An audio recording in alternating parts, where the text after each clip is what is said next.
As a kid growing up in Russia, I started playing at an early age, like 8. And that was very customary because Soviet intelligentsia families had it like a big thing, teaching their children piano mostly. And then I didn't like it all that much. But I did practice for 4 years. And then I abandoned it. And when guitar started being popular and rock and roll, I came in. Then I picked up the guitar.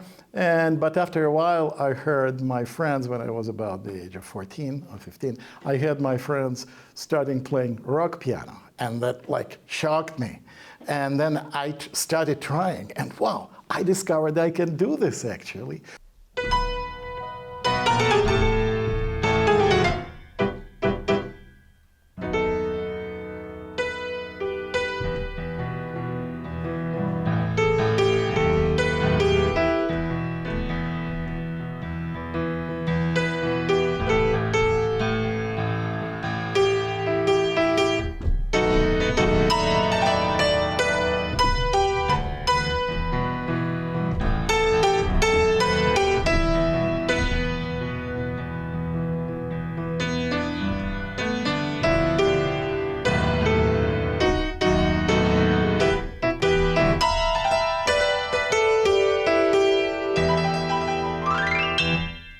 And since then, I just started playing rock and jazz piano, bluesy piano.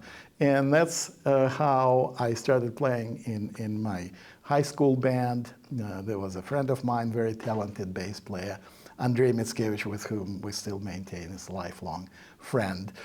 And after this, after graduating from high school, I was playing at a friend's house, and there was a drummer from a well-known Minsk band, Golden Apples, and he heard me playing gypsy song, and he says, hey, why don't you come and be the second singer for our group? And when I came, there was another kid, just looking like me, with long hair, torn jeans, just about my age. That was Leonid Bartkevich. That was his name. And we were singing together with him, just very nicely, so everybody was happy.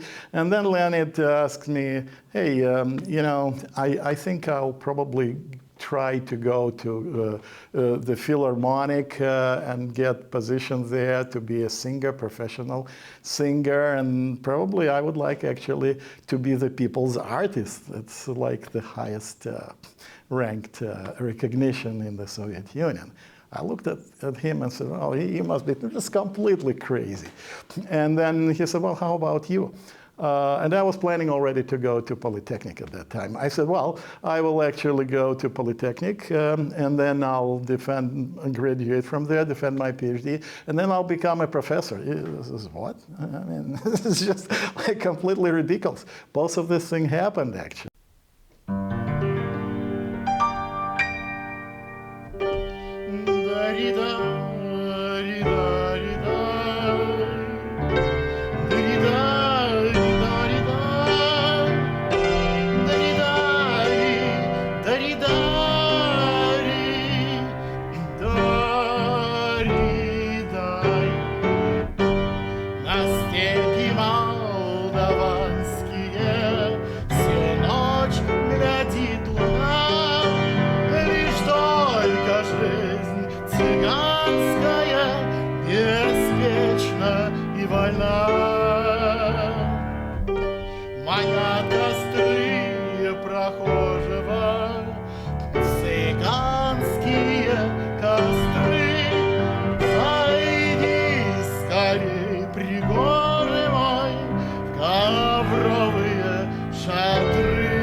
Leonid became a star singer in Soviet Union, probably the leading singer of the 1970s in so-called Soviet Beatles, which Pesnary which was, and there is an interesting link, Pesnary is like song bringers.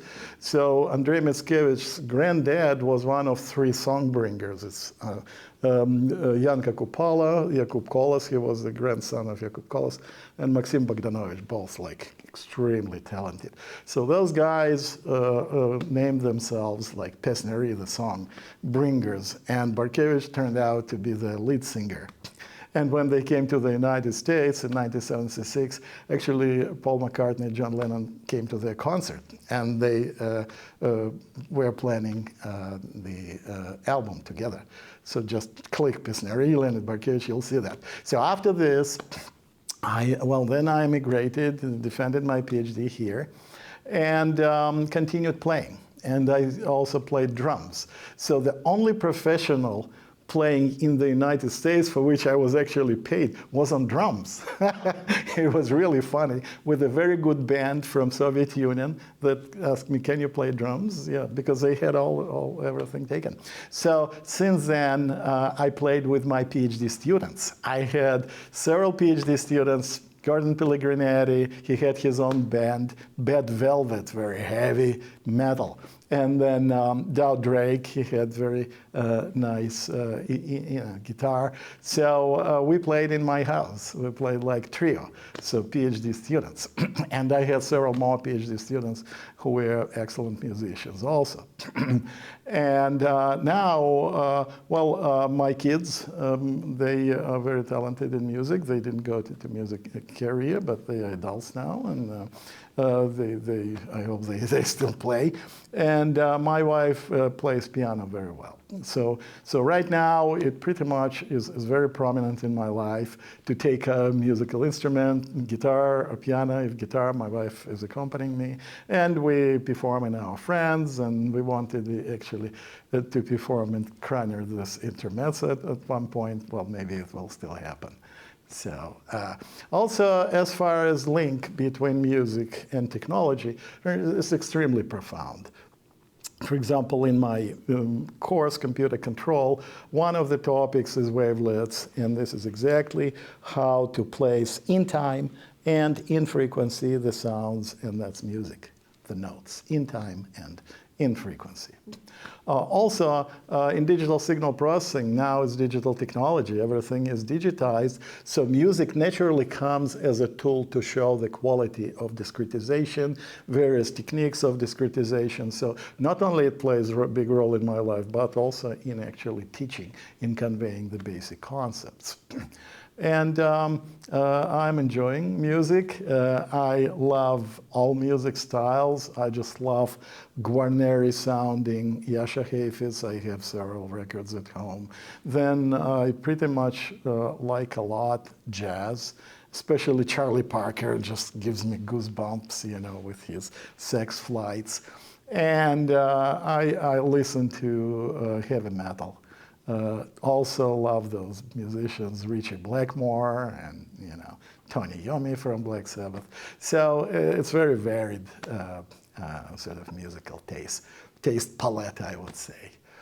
And it's very prominent, and I enjoy playing.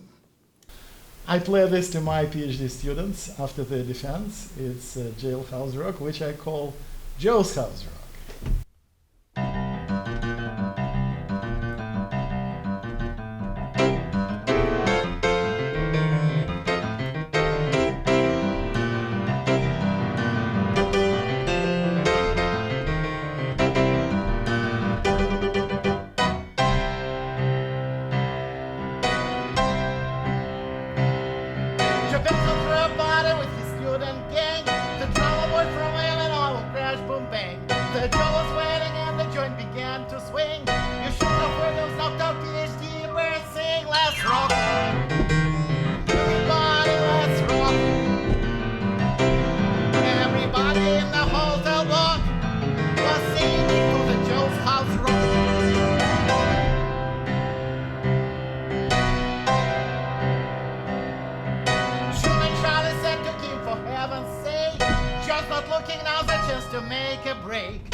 I'll stick for a postdoc a while and get my kicks. Let's